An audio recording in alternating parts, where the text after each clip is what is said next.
And Moses spake unto the heads of the tribes concerning the children of Israel, saying, This is the thing which the Lord hath commanded. If a man vow a vow unto the Lord, or swear an oath to bind his soul with a bond, he shall not break his word. He shall do according to all that proceedeth out of his mouth. If a woman also vow a vow unto the Lord, and bind herself by a bond, being in her father's house in her youth, and her father hear her vow and her bond wherewith she hath bound her soul, and her father shall hold his peace at her,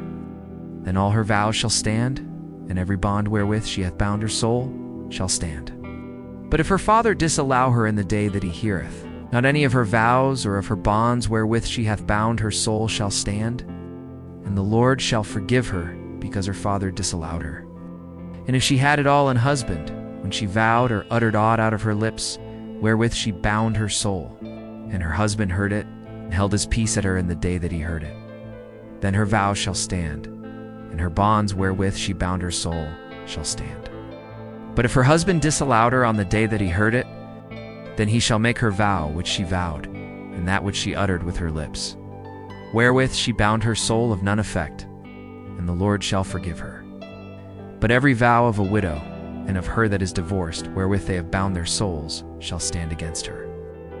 And if she vowed in her husband's house, or bound her soul by a bond with an oath, and her husband heard it, and held his peace at her, and disallowed her not,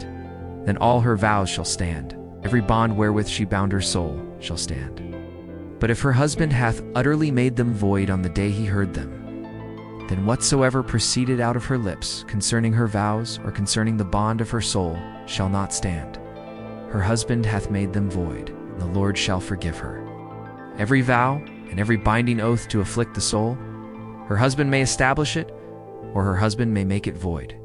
But if her husband altogether hold his peace at her from day to day, then he establisheth all her vows or all her bonds which are upon her.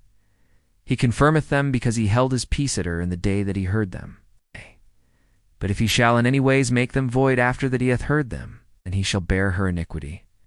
These are the statutes which the Lord commanded Moses, between a man and his wife, between the father and his daughter, being yet in her youth in her father's house,